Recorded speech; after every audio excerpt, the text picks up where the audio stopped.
Jesus. Aleluia. Boa noite, igreja. Quero saudá-los com a graça e a paz de Jesus. Amém? Vamos louvar o Senhor? Vamos ficar em pé? Dá um abraço ao irmão que está do seu lado. Profetiza uma noite de bênção, uma noite de graça, uma noite de vitória. Profetiza uma noite renovadora, restauradora, abençoadora. Uma noite de graça, de conhecimento, de crescimento, de restituição em Jesus. Confiados na graça e na misericórdia do Senhor. Nós temos começado os nossos cultos de quarta-feira, trazendo sempre à memória, desde o início do ano, uma promessa de Deus para o nosso coração. E lembrando e aprendendo pela palavra que nosso Deus é um Deus de promessas mesmo, é um Deus de alianças. Mas que todavia nos tem ensinado que suas promessas não recaem e cumprem sobre nossa vida aleatoriamente. Elas requerem de nós uma postura, requerem de nós uma posição, elas requerem de nós uma participação efetiva para que elas se cumpram na nossa vida. De modo que quando nós não cumprimos o papel, quando nós não tomamos a postura de quem crê que a promessa vai se cumprir, a promessa não se cumpre, e a gente acha que Deus mentiu, e a gente sabe porque a palavra diz que o nosso Deus é um Deus que não pode mentir. Todavia temos nos encontrado com muitos crentes para quem Deus tem feito promessas, as promessas estão tardando. Não porque Deus não queira cumpri-las, mas é porque nós não estamos prontos para recebê-las. E nós temos aprendido isso na palavra desde fevereiro do início do ano. E hoje eu quero ler uma promessa que está no Salmo de número 126, que é um salmo que você conhece bem. Que é um salmo que é escrito como louvor a Deus quando o povo saiu do cativeiro, quando eles voltavam para Sião. Eles dizem que estavam como que sonhando, a boca se encheu de riso, os lábios de cântico. E o que Deus fez foi tão grande, e o louvor deles era tão sincero, que diz a palavra, se dizia entre as nações, grandes coisas fez o Senhor por eles. Então o que Deus havia feito serviu de testemunho para as nações. E aí eles confirmaram com as nações, sim, grandes coisas fez o Senhor por nós. É por isso que nós estamos alegres. E aí a gente chega no versículo 5. E aí tem uma promessa de Deus para mim, tem uma promessa de Deus para você, tem uma promessa de Deus para nós. E é uma promessa, para mim, extremamente pertinente para esse tempo que se chama hoje. O texto diz assim, Salmo 126, versículo 5. Quem já achou, diga amém aí. Acho que todos nós já achamos, né? Diz assim o versículo 5. Os que semeiam em lágrimas, com cânticos de júbilo, qual é a promessa? Colherão, cegarão. Vamos recitar todos juntos esse versículo 5, vamos lá? Os que semeiam em lágrimas, com cânticos de júbilo, cegarão. Com cânticos de júbilo, colherão. Ele está dizendo que nós temos dele a promessa de colheita. O que esse texto está ensinando para mim, para você, e prometendo para mim e para você, quem é meu, se cumpre o seu papel no caminho, não conhecerá frustração. Essa é a promessa. Senta um pouquinho aí para a gente meditar 10 minutinhos nessa palavra. Os que semeiam em lágrimas, com cânticos de júbilo, cegarão, colherão. Ele está dizendo assim, olha, não existe a possibilidade de, em se semeando, não colher. É o que ele está dizendo aqui. Se você é meu, se você foi liberto do cativeiro pelo sacrifício de Jesus, se você semeou, não há como se frustrar. Você vai colher. Essa é a promessa de Deus. Não existe sementeira, semeadura sem colheita.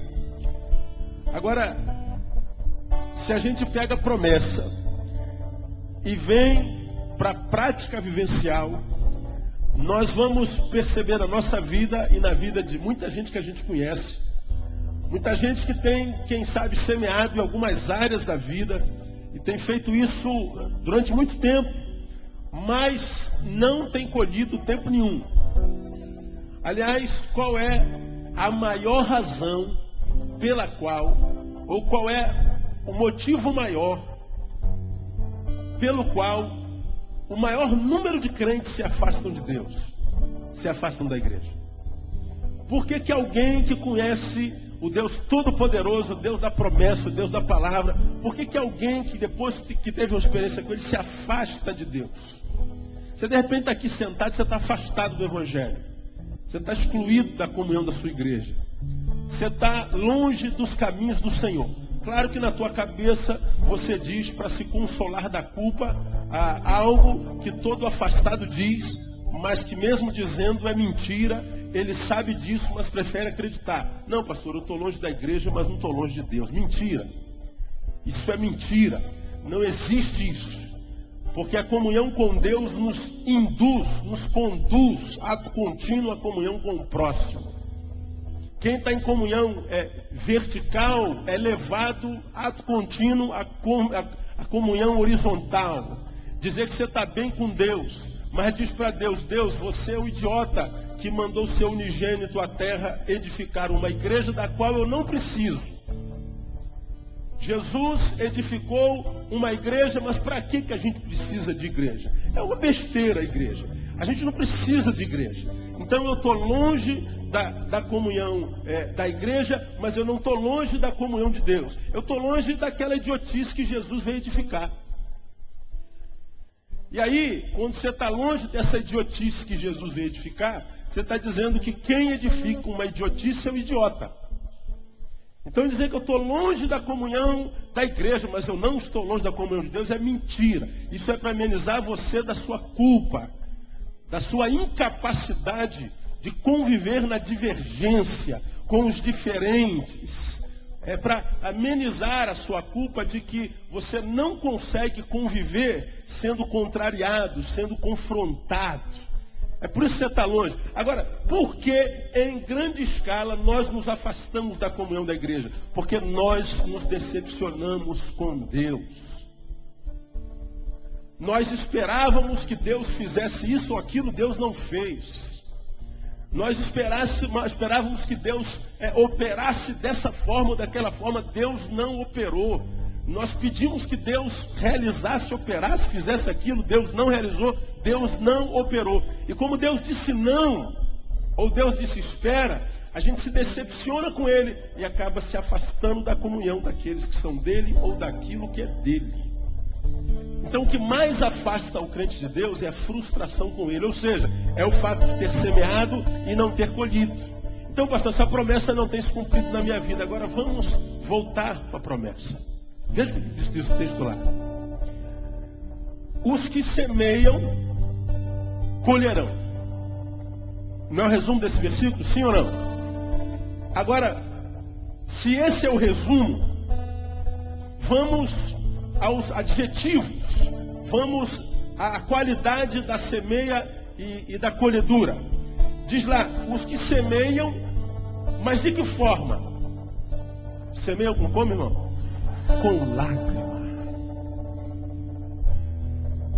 Se você semear com lágrima, aí sim você vai, com um cântico de júbilo, colher. Enquanto você semeia, você chora.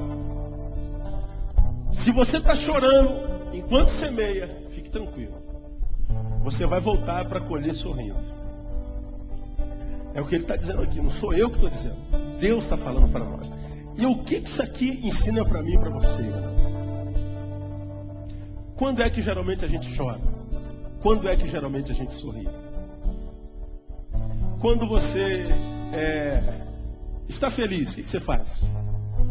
Qual é a expressão mais comum de alguém que está feliz? Sorriso. Qual é a expressão mais comum de quem está triste, está com dor? É lágrima. Então ele está dizendo assim, se você semeia, mesmo com dor, com lágrima, mas não se permite prender a dor e a lágrima nas circunstâncias, mas continuar na missão e se prender na semente, e não se tornar vítima das circunstâncias em meio às quais você semeia, você com dor ou sem dor vai continuar semeando, porque a tua missão é semear. Quando ele diz assim, quem semeia chorando, é porque está cônscio da missão, sabe para que nasceu, sabe aonde quer chegar, sabe a que veio, descobriu quem é no Senhor, e não abre mão de ser e de fazer aquilo para o que nasceu. Não abre mão de produzir aquilo a partir do que é. Ele diz, eu sou, minha missão é essa. E se Deus me deu essa missão, eu vou semear isso. Eu vou desenvolver isso. Eu vou cumprir isso. Mas, pastor, às vezes fazer a vontade de Deus dói tanto. É tanta perseguição, é tanta adversidade, tanta porta batida na nossa cara. Pois é, você tem consciência de que é Deus que te mandou fazer isso? Tem. É para isso que eu nasci. Essa é a minha missão, esse é meu ministério. Então não pare de ser quem você é e fazer aquilo para o que você foi chamado a fazer por causa das circunstâncias. Continua semeando. Como meu amigo pregou aqui há bem pouco tempo atrás. No caminho, a gente muitas vezes vai semeando e chorando, chorando e semeando, semeando e chorando, chorando e semeando. O que a gente não pode é parar.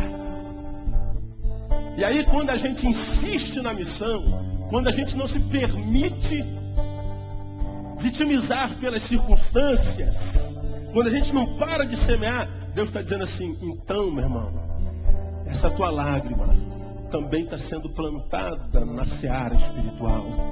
E essas tuas lágrimas são sementes para os teus sorrisos. Você não vai colher sorriso se você não plantar lágrimas. Sabe o que acontece com muitos crentes? Deus chama, Deus dá missão.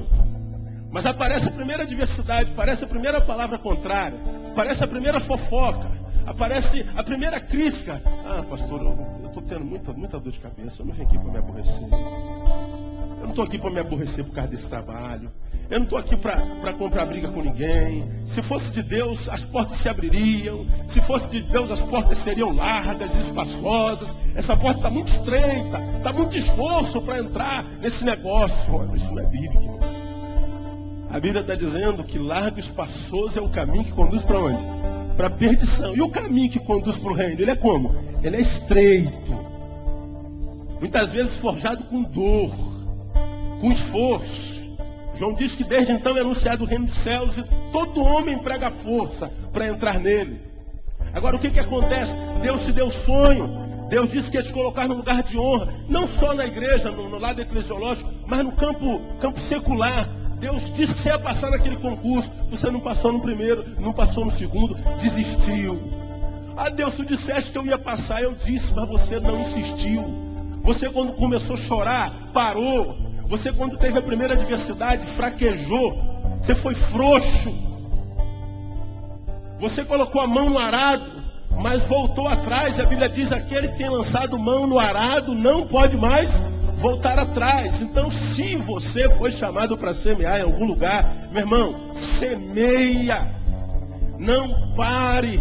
Vai em frente, insiste. Se você tem convicção que foi Deus que te colocou ali, vai em frente, porque o Senhor está dizendo, olha, se essa semente está sendo semeada com dores, eu não sei que você está semeando, você vai colher. E as lágrimas vão regar essa semente, e essas lágrimas serão sementes de alegria também. Ele está dizendo assim, irmão, se você não aprendeu a chorar, você não vai ter muitas oportunidades na vida para sorrir. Lamento. Porque ele está dizendo que cântico de júbilo e colheita, cântico de júbilo e vitória, cântico de júbilo e realização, não frustração, é para quem aprendeu a chorar, e chorar dando glória, e chorar dizendo, Senhor, está doendo, está difícil, mas eu sei que foi o Senhor que me colocou aqui. E se o Senhor me colocou aqui, eu sei que essa dor não vai durar para sempre. Porque você já aprendeu que não há dor que dure para sempre. Diga, irmão, que está ao seu lado, irmão, essa dor não vai durar para sempre.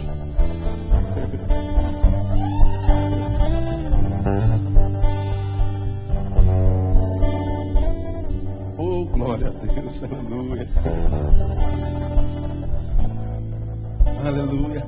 A Bíblia diz, a alegria do Senhor é A gente diz, Senhor, alegra o teu servo, Senhor, me dá um tempo de equilíbrio, me dá um tempo de celebração. Pai, me dá a alegria do teu Espírito Santo, me dá mais porção do teu Espírito Santo para que eu tenha força. Deus está dizendo assim, filho, você ainda não aprendeu a chorar. Eu não vi glória na lágrima. Eu não vi gratidão na lágrima. Eu não vi você sendo Senhor das tuas circunstâncias, mesmo que elas sejam contrárias. Você parou, filho. Você se permitiu plantar numa terra que não era aquela que eu queria que você se plantasse. Levanta daí e vai para aquela terra que eu te mostrei. Insiste, porque não há dor que dure para sempre. Essa palavra me abençoou muito. Ninguém colhe sorrisos se não aprender a chorar. Se Deus te deu uma missão, vá em frente. Não pare. Vai em frente, porque o Senhor vai honrar essa tua dor. Deus vai honrar essa vergonha que você está passando, essa perseguição que você está sofrendo. Ele diz que no lugar da tua vergonha, Ele vai te dar dupla honra no nome de Jesus. Eu não sei para quem é essa palavra, mas eu sei que é para alguém aqui nessa noite. Não paralise-se por causa dessa lágrima. Essa lágrima vai parar de cair um dia. Essa lágrima vai cessar um dia. Deus vai enxugar dos seus olhos toda lágrima. É a promessa de Deus. Ele vai te permitir despertar e viver, e usufruir, e esboçar um grande sorriso, como daquele que sobe ao pódio, porque perseverou. Nós estamos aí há 30 dias do PAN, e não há nenhum repórter que não esteja dando uma reportagem de cada modalidade. E a gente vê os atletas ali ralando, irmãos, suando, se matando, querendo chegar no pódio. Eles treinam 1 ano, 2 anos inteiros, às vezes para uma prova de 30 segundos. Ele treina 2 anos para correr 100 metros, 9 segundos. Não é verdade? Você está treinando desde o ano passado, você só vai correr 10 segundos, mas ele está correndo pelo pódio. Quando ele chegar lá no pódio, irmão, aquele suor, aquela lágrima, aquela ralação, quando chegar no pódio, o pódio compensa tudo no nome de Jesus. E Deus tem dito para nós, olha, eu tenho um pódio para cada um de vocês. Eu tenho um pódio. Ele disse, eu não coloquei filho no mundo para perder, não. A palavra diz, em Cristo nós somos o quê? Mais do que vencedores. Mas sabe quem é mais que vencedor? É aquele que sabe perder. É aquele que entende que não treinou tanto, não deu para chegar no pódio dessa vez, eu vou treinar um pouquinho mais. Aí na outra vez ele não consegue chegar no pódio de novo, o senhor, não tem nada a ver com o senhor, o problema é meu, eu posso me esforçar um pouquinho mais. Aí na terceira vez você chega no terceiro lugar e você dá glória a Deus. Na outra vez chega, uma hora você vai chegar lá no pódio. Ah, vai, irmão, porque é a promessa de Deus. Os que semeiam em lágrimas, com cântico de júbilo cegarão. Deixa essa lágrima rolar, porque ela é semente do júbilo que vem aí no nome de Jesus. Não há dor que dure para sempre. Vamos aplaudir o Senhor por essa palavra. Glória a Deus. Fica de pé. Aleluia. Glória a Deus. Glória a Deus. Glória a Deus. Vamos a Romanos capítulo 12. Quero avançar em mais um dom. Para quem não sabe, está aqui pela primeira vez, temos sempre visitantes conosco. Nós estamos estudando o dom do Espírito Santo desde final de agosto do ano passado. Todas as quartas-feiras estudando o dom do Espírito Santo. Aprendendo esse que Jesus disse que quando ele fosse ao céu, viria do céu para nós, para que nós não nos sentíssemos órfãos. Ele disse que enviaria o Paráclito, o Consolador. Ele falou que a terra passaria por um tempo de orfandade, de ausência de referenciais. O amor incondicional de um pai para um filho, de uma mãe para o filho, não existiria. O amor seria interesseiro, porque a iniquidade aumentaria, o amor esfriaria. Então, nós temos vivido essa época de orfandade. O ser humano não é mais o próximo a ser amado, é o próximo a ser usado. Nós somos um objeto de consumo. para o próximo hoje. Essa é a grande verdade, a triste verdade. Não é? Deus está dizendo que nós que alcançaríamos e creríamos na sua palavra e receberemos o Filho como Senhor, Ele não nos deixaria vítimas desse tempo de orfandade. Ele nos enviaria o Consolador, o Paráclito, que é o chamado ao lado para ajudar, e Ele nos conduziria a todo saber, a todo conhecimento, a toda revelação. E aí nós aprendemos o que é o Espírito Santo, quem é o Espírito Santo, por que Deus mandou o Espírito Santo, como o Espírito Santo se relaciona com Jesus, com Deus, com a palavra, com a igreja, com o crente individualmente, com o mundo. Aprendemos como receber o Espírito Santo, aprendemos o que é o batismo com o Espírito Santo, aprendemos o que é a plenitude do Espírito Santo, e aprendemos o que são os dons do Espírito Santo. E desde fevereiro nós estamos estudando os dons do Espírito Santo um a um. Essa capacitação que Ele nos dá para desenvolvermos as atividades do reino. Para que através deles, os dons, nós nos sentíssemos úteis no corpo e nos sentíssemos corpo no corpo. Porque há muitos que no corpo estão, mas não se sentem corpo. Né? Porque nós temos coisas no corpo que não são corpo. Tem gente que não é corpo, é uma verruga, como eu falei. Né? Está no corpo, mas não é corpo. Vai morrer no corpo, mas nunca terá esse sentido corpo. Os dons fazem nos sentir corpo. Então nós temos estudado cada um. Começamos com 1 Coríntios capítulo 12, lá com dom da sabedoria, dom da ciência, dom da fé, dom de cura, dom de milagres, dom da profecia. Aí viemos para 1 Coríntios capítulo 12, aí no versículo 6, de modo que tendo diferentes dons segundo a graça que nos foi dada, se é profecia, já estudamos segundo a medida da fé, se é ministério, ainda não estudamos, seja ministrar, se é ensinar, haja dedicação ao ensino. Aí começamos no 8. O que exorta? Falamos sobre o dom de exortação, falamos sobre o dom de contribuir ou de repartir na semana passada, façam com liberalidade, e hoje nós vamos falar sobre o dom de presidir, e a Bíblia diz que quem preside, ou quem governa, o dom de governo e o dom de presidência, deve fazê-lo com zelo. Que dom é esse? O dom de presidência. Bom, acho que esse dom não tem muito o que falar. Esse dom é um dom que o Espírito Santo dá, e quando dá esse dom para alguém, Deus dá o dom para que esse alguém, em possuindo-o, possa exercê-lo com zelo, possa exercê-lo com vontade, com alegria e com seriedade, com austeridade. Esse dom, se é do Espírito Santo, ele vai ser exercido com zelo. Quem tem o dom de governo pode não estar governando uma igreja, por exemplo. Pode não estar presidindo uma igreja como eu presido essa aqui, mas em qualquer área onde Deus o colocar, ele vai tratar daquela coisa com zelo tal, que ainda que ele não seja líder daquele ministério, o que naquele ministério lhe for dado para fazer, ele vai fazer com toda a responsabilidade. E eu acho que responsabilidade é um dom que tem faltado a muita gente no povo de Deus. Responsabilidade. Um dos grandes dilemas para quem preside, para quem administra, para quem é líder no tempo de hoje, é formar uma equipe, irmão. Como é difícil formar equipe. E se não formar equipe, não há êxito. Não há êxito sem equipe.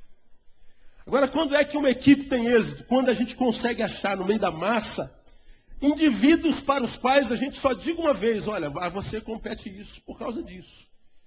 Se esse indivíduo tem o dom de governo, ele nessa equipe está sendo liderado. Mas porque o líder disse, olha, a ti te compete fazer isso por causa disso, ele vai fazer isso por causa disso, e você pode voltar depois que isso por causa disso estará pronto. Não vai precisar falar com ele 10 vezes. Então, quando é que a gente entende que uma pessoa tem o dom de governo? Quando ele desenvolve isso com zelo, com interesse, com dedicação. E ele faz isso sempre pensando no bem comum. Lembra que quando nós aprendemos sobre o dom, capítulo 12, que o dom é dado para o proveito comum. Então nós aprendemos que o dom que Deus dá a cada um de nós, não dá a nós para nós. Deus nos dá o dom para os outros. E Deus dá o dom aos outros para nós. Com o dom que Deus nos dá, nós servimos ao corpo. E com o dom que Deus dá ao corpo, o corpo nos serve. Então existe essa mutualidade. Então o dom de presidência, o dom de governo, é essa capacidade de desenvolver o que Deus deu com zelo. Esse dom de presidência, quando é manifesto na vida de alguém, e esse alguém consegue chegar à presidência, porque ele tem o dom, presidência, leia liderança. Né? Eu sou o presidente dessa igreja, mas, por exemplo, você pega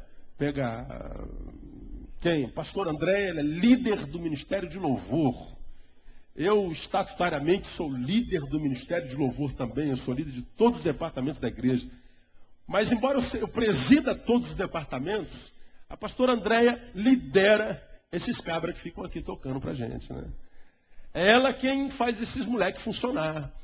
É ela quem administra.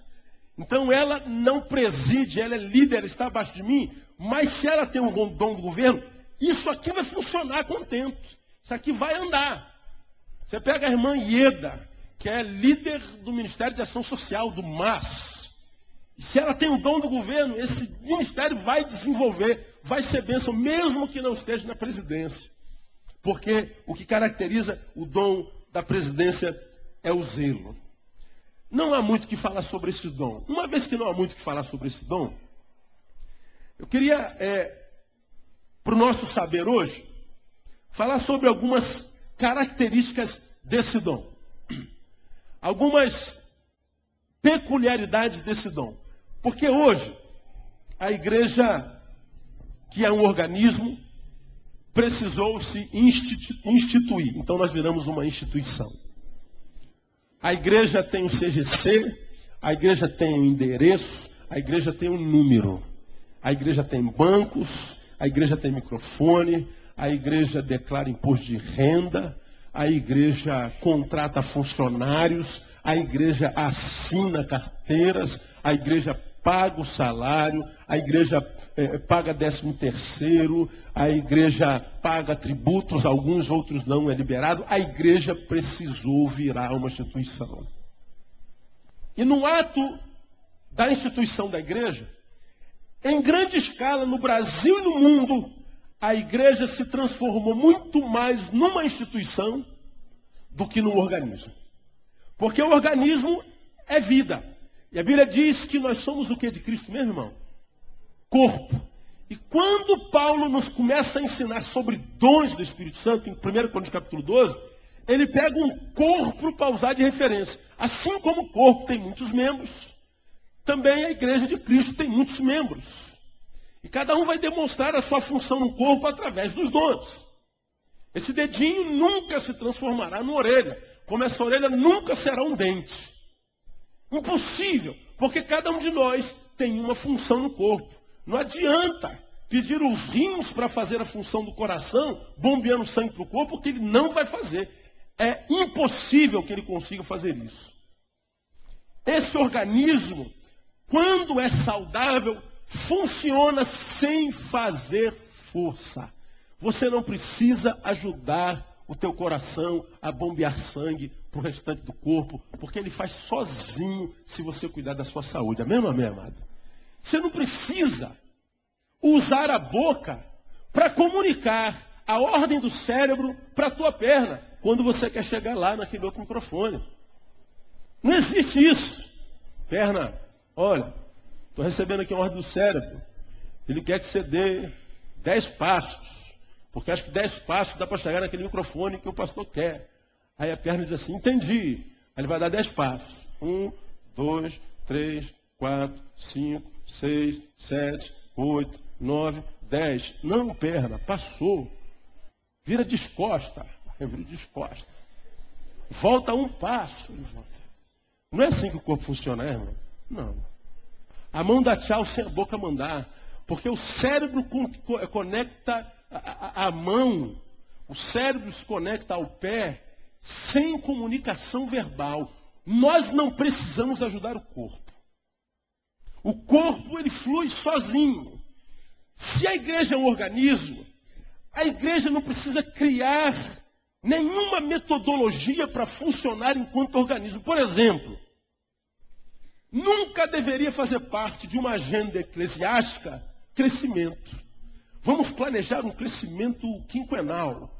Vamos planejar o crescimento decenal. Vamos planejar o crescimento do mês. Vamos planejar quantos membros queremos ter daqui a 2 anos. A gente vê planejamento estratégico de crescimento e a gente vê os modelos americanos chegando, os modelos dos 12, a rede ministerial, a gente vê a igreja com propósito. Tudo projetos administrativos que visa crescimento. E aí as igrejas que não crescem, por exemplo, ficam desesperadas atrás de modelos de metodologia e continuam a não crescer.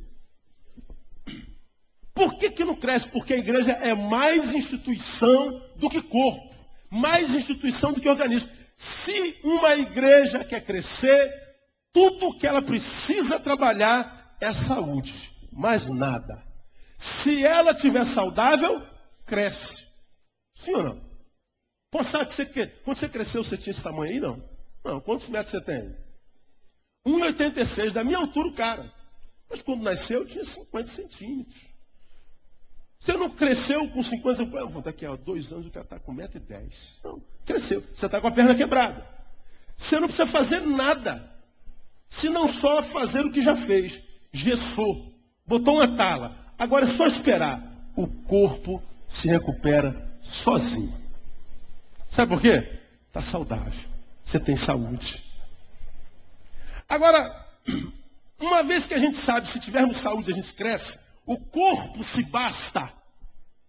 Se o corpo estiver saudável, ele cresce naturalmente, sem esforço, sem crise, sem luta, sem competição, sem nada.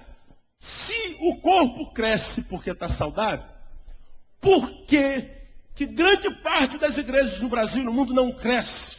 Tem 20 membros há 20 anos, 50 membros há 50 anos, 100 membros há 100 anos. Porque ela se instituiu, virou uma instituição muito pesada, difícil de carregar. O fardo não é mais leve, é pesado. O jugo não é mais suave. É áspero demais. Se transformou em prédio, se transformou em parede. E os seus ministros viraram profissionais da religião. Aí nós vemos acontecendo o que nesse Brasil? Você começa como um membro comum, depois você vira cooperador. Se você servir bem como cooperador daqui a um tempo, você pode virar um diácono. E se você servir como diácono, você pode ser promovido a presbítero. E se você for promovido a presbítero, de repente a gente pode te elevar a missionário. Se você servir bem como missionário, você pode chegar a pastor. E se você for um pastor bom, trabalhar, você pode ser elevado à condição de bispo. E depois de bispo, se você tiver muito sucesso na tua carreira eclesiástica, você pode ser elevado a apóstolo. E uma vez que você chegou a apóstolo, se você continuar trabalhando direitinho, você pode, como já aconteceu lá em Goiânia, ser levado a patriarca. E depois de patriarca, você pode ser levado a Jesus 2. E depois de Jesus 2, você pode ser Deus. Você pode passar Deus. Título, título, título, título e título. As igrejas entram em guerra por causa de título. Fulano foi consagrado e eu não. Eu estou mais tempo que ele foi consagrado porque ele tem um dízimo maior do que o meu. As nossas crises giram em torno da presidência, do título. Título. Mas, pastor, ser presidente é bíblico, então eu quero ser presidente. Só que o dom da presidência não é um título de presidente. A palavra traduzida por presidente é também a palavra traduzida por governo. Eu, como presidente, governo a Igreja Batista Betânia. A Priscila ali do Efatá, a Priscila, como líder do Ministério Efatá, ela governa o Ministério Efatá, que tem 8, 9 componentes. Então, embora ela não seja presidente do Efatá, ela governa o Efatá.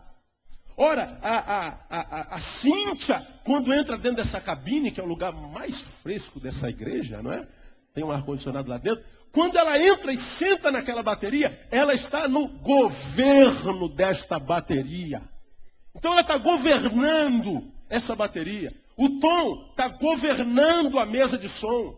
Então não é título, não é função, não é razão bíblica para que a gente brigue pela posição. Isso é do diabo. Os títulos vieram por causa da institucionalização.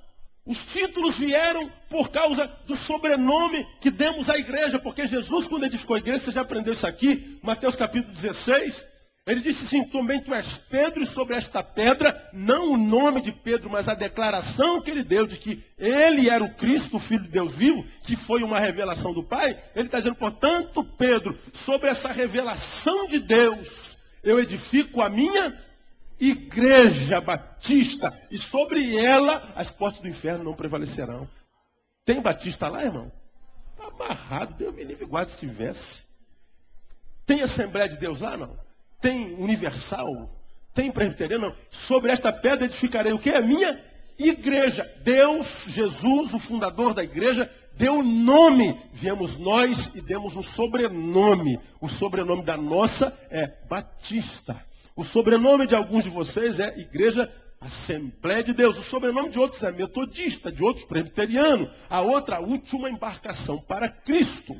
A outra, Igreja das 99 ovelhas que falta uma. A outra, Igreja da vara de Moisés que comeu a vara de Faraó. Tudo nome de igreja. Igreja do azeite quente. É aqui pertinho. Jesus deu o nome. Viemos nós e demos um sobrenome. Responda para mim. Qual que pesa mais hoje no caminho? O nome ou o sobrenome? O sobrenome. E é por causa do sobrenome que nós estamos divididos. Se fôssemos só a igreja. Aí alguém diz, não, mas se tem o dom de presidência, é bíblico. Não. A presidência enquanto dom não é um título. É um modus de operar com zelo. Agora, 3 coisas que eu quero deixar com vocês. Uma vez que há quem pense que o dom de presidência de governo é título.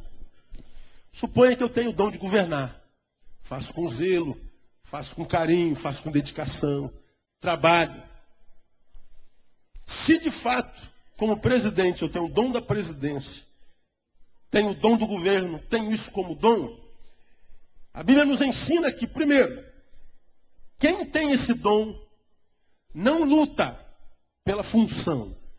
Quem de fato tem o dom do governo, tem o dom da presidência, ele nunca vai mexer pauzinho, vai brigar, vai guerrear para chegar na presidência enquanto função.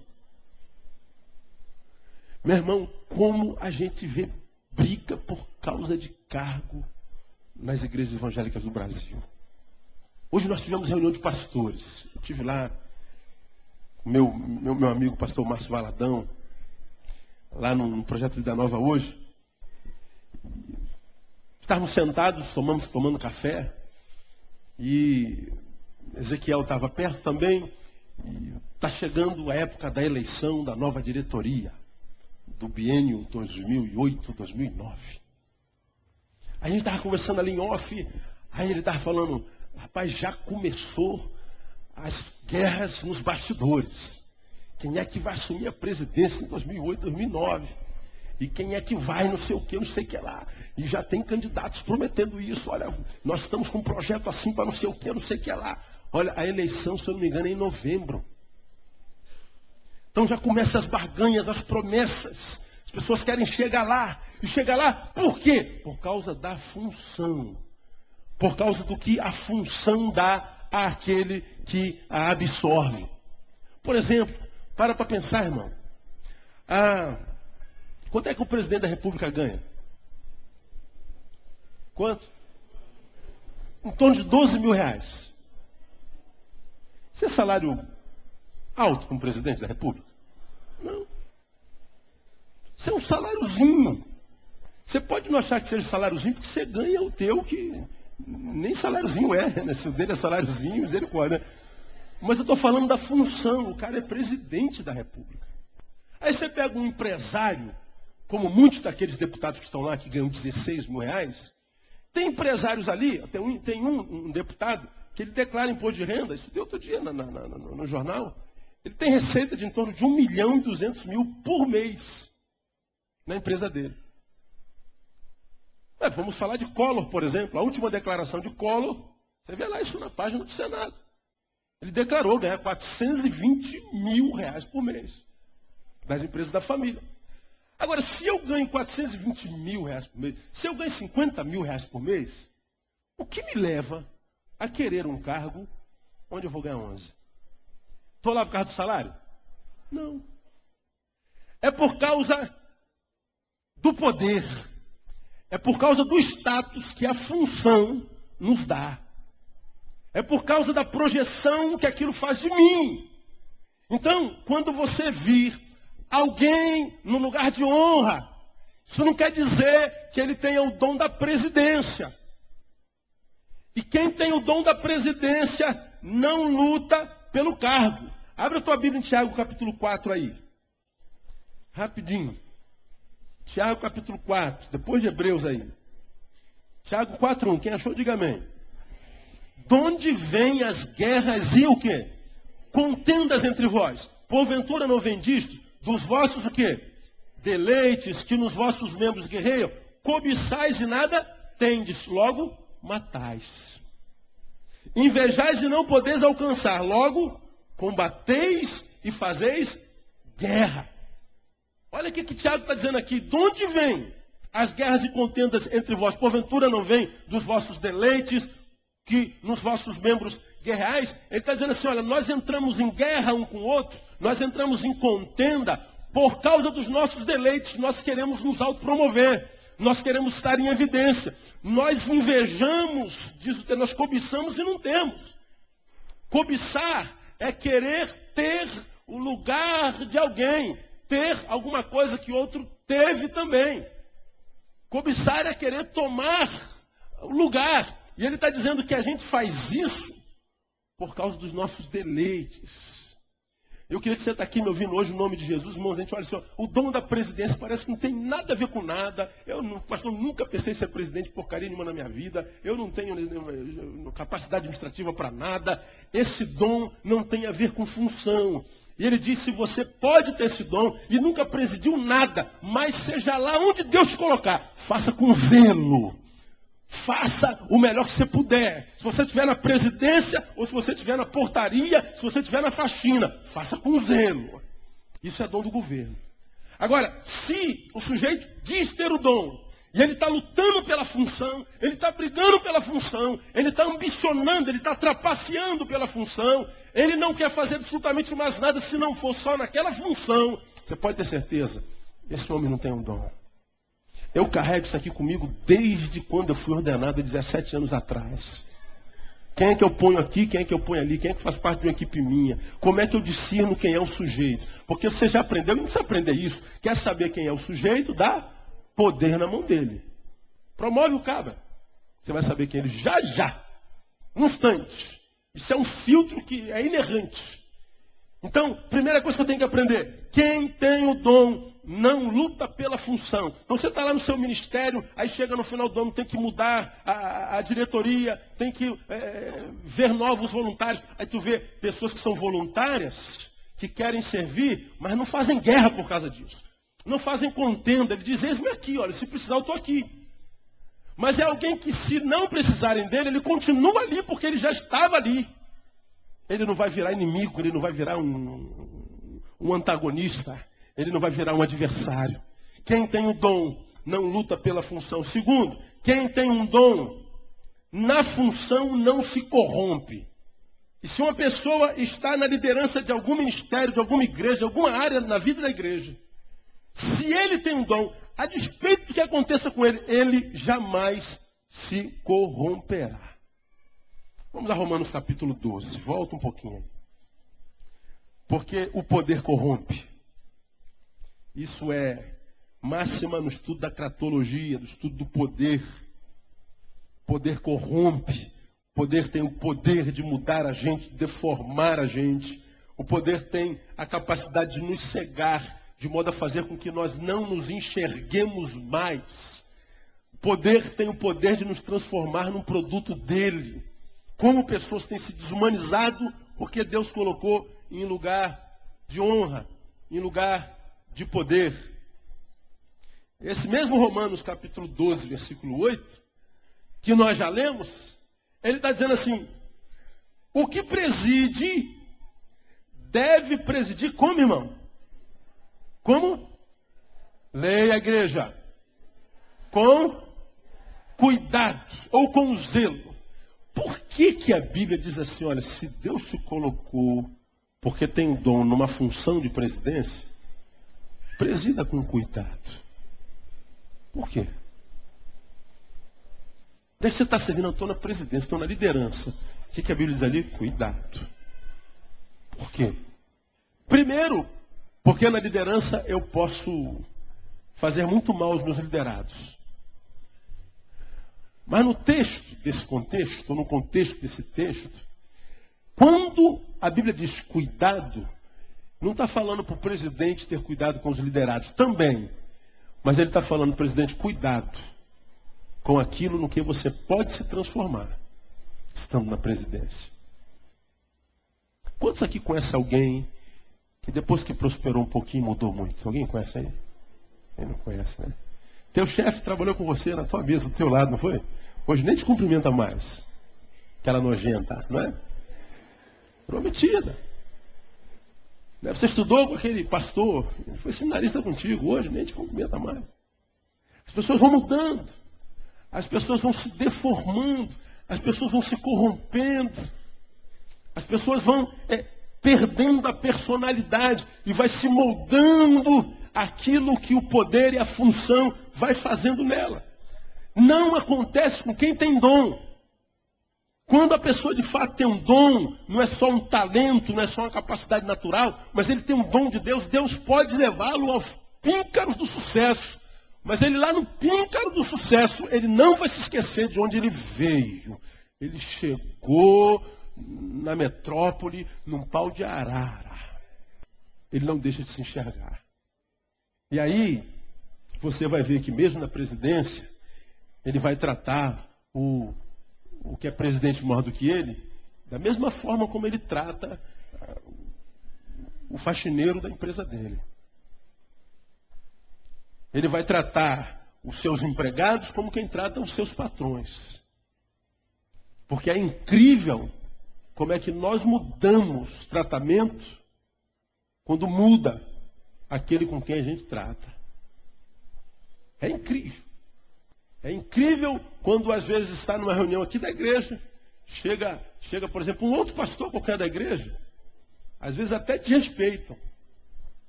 Mas se chega o poderoso Neil, muda tudo. Por quê?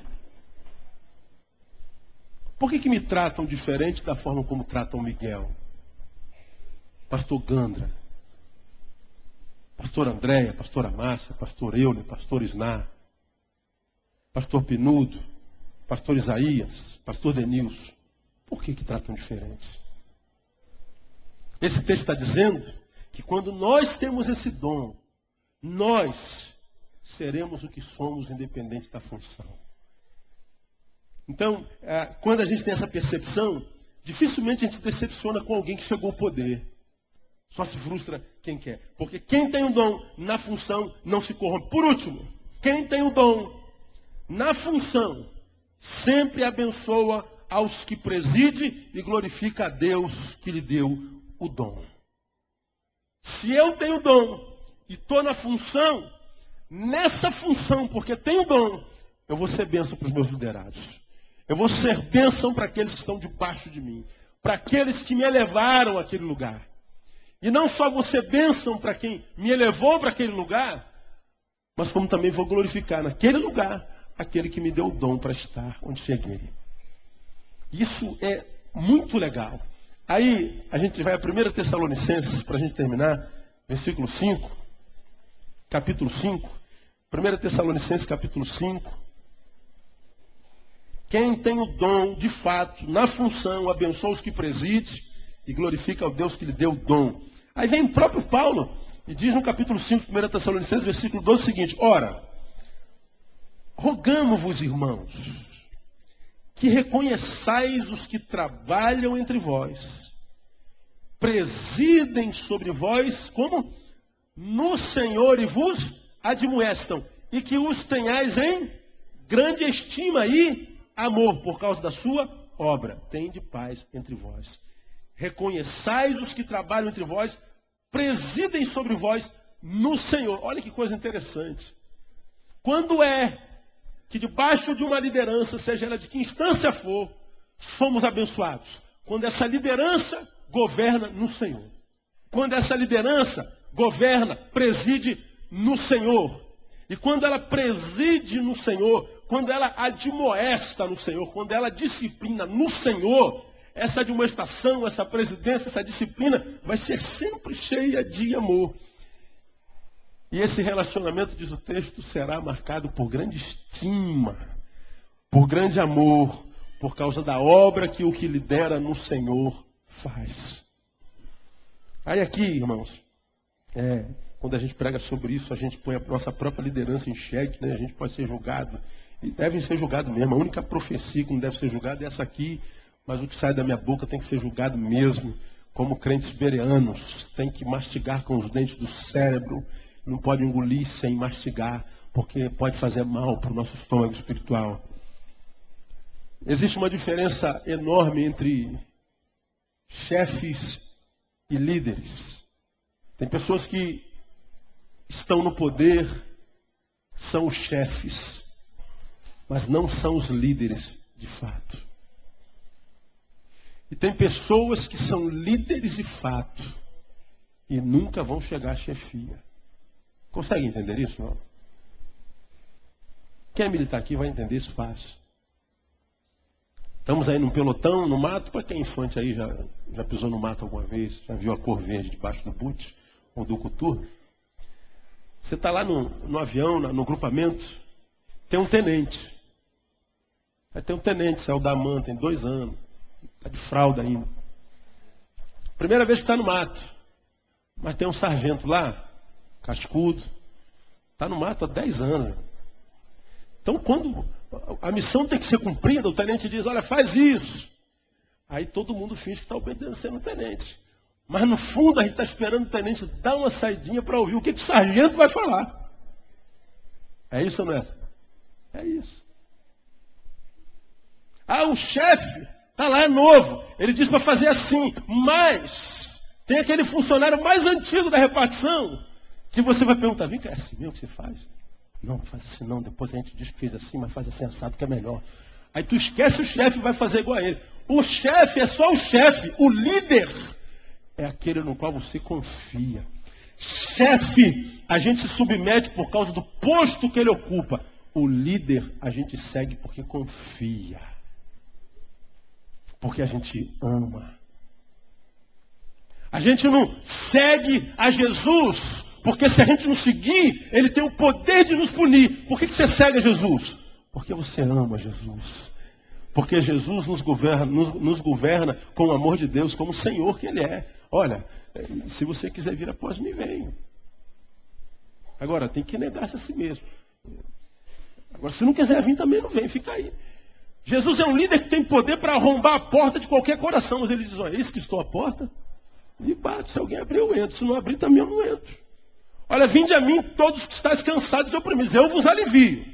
Agora, se não quiser também ficar cansado, pode ficar cansado também, não tem problema não.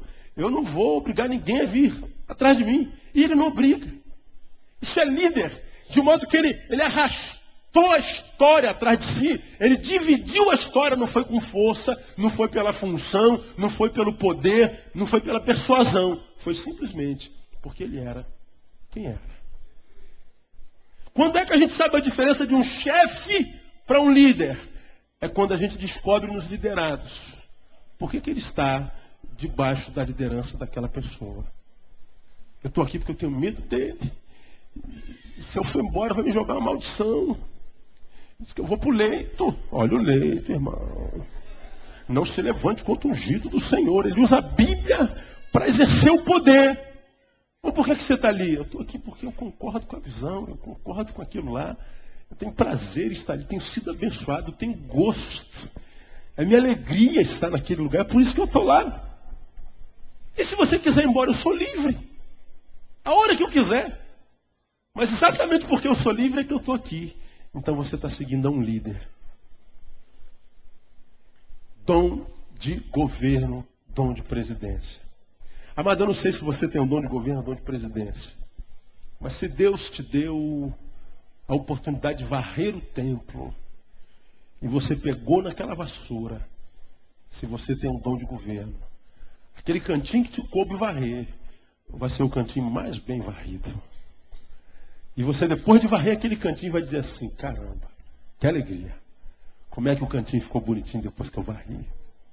Agora, se o sujeito não tem dom, você vai dar uma olhadinha assim, ó, embaixo da caixa de som. Tudo é embaixo da caixa de som. Porque ele só vai varrer assim, volta assim, ó. Aí essa caixa não sai daqui nunca. Se voltar daqui uma semana, tem aquela marca quadrada assim no chão. O cara não tem um dom de governo. Ele não conhece zelo. Ele faz de qualquer jeito. Esse Deus não abençoa, irmão. Se não é fiel no pouquinho, Deus nunca te colocará no muito. Então, se Deus te deu algo a fazer, faze-o conforme as tuas forças. Porque Deus vai honrar você no nome de Jesus. No nome de Jesus. Então, se você tem esse dom se marca não pela função, mas pelo zelo com o qual você faz e desenvolve esse dom. Amém, amados? Deus nos abençoe com essa palavra, com esse conhecimento, e que nos ajude a sermos melhores servos no nome de Jesus. Amém? Vamos ficar em pé?